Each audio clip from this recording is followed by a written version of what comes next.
effect, you can see that you are actually progressing, that you have learned something over the course. And you can also say, last year I was, look, last year, that was where I was last year. This year I have progressed, I've made progress.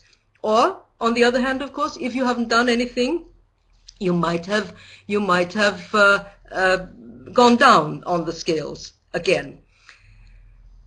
The third component is the dossier part, where the learner can collect works, pieces of work, evidence of what he or she can do.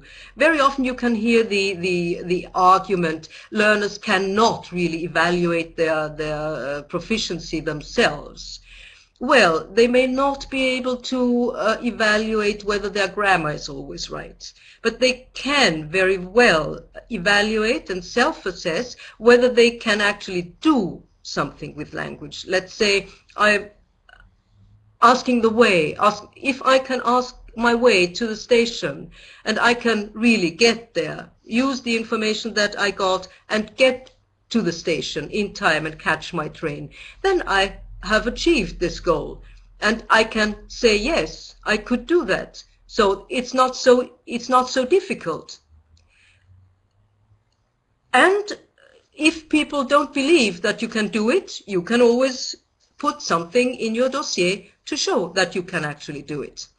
So evidence, written and oral evidence, audio files, video files, whatever. Today this is even much easier than it used to be to record, as we can see with these wonderful tools now, to record things on the computer.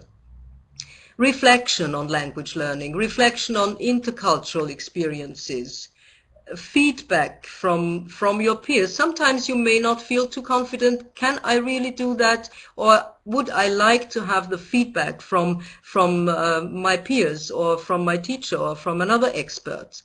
Learning contracts. Some ELPs also have forms for learning contracts. The Austrian ELP for 15 plus has such forms, which is very, very useful. I can make a contract with a peer or with my teacher that what I need to learn, or by when I should have achieved this goal, and so on. Language certificates, reports, etc., in order to show what you can actually do. Summarizing, we can say, I've already hinted at that there are two functions of the ELP. The pedagogical function, as it makes the learning process more transparent to the learner, and in this way fosters the development of learner autonomy. And the reporting function, I document everything in my language passport, and when I apply for a job, let's say, or when I want to change educational institutions, I could also show my qualifications.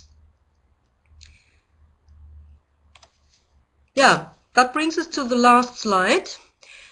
Just a word about the status quo and the future challenges.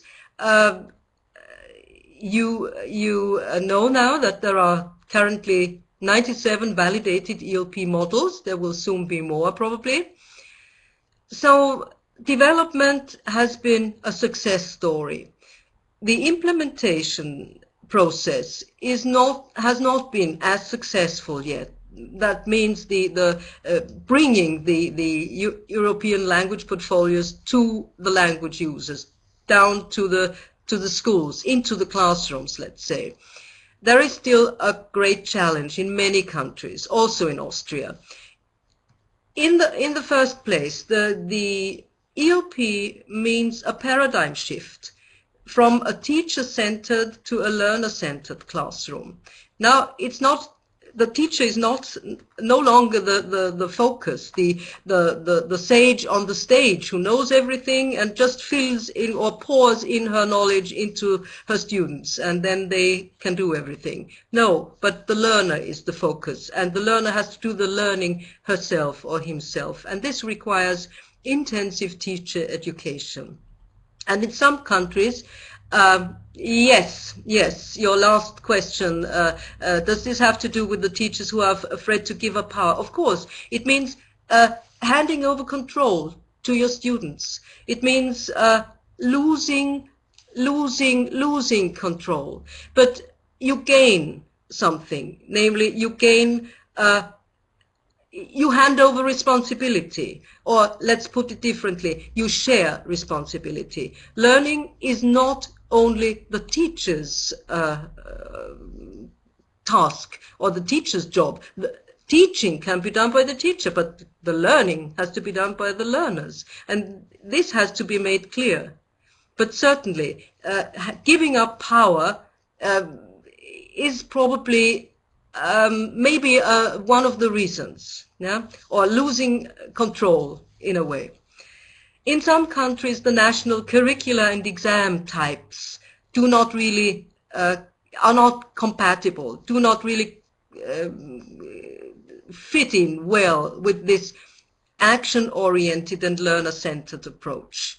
If the national curriculum is very, very correctness oriented, where grammar plays the most important role, of course the use of the ELP may seem like an added extra. And this is what I learned from David Little, who is really one of the top experts in Europe.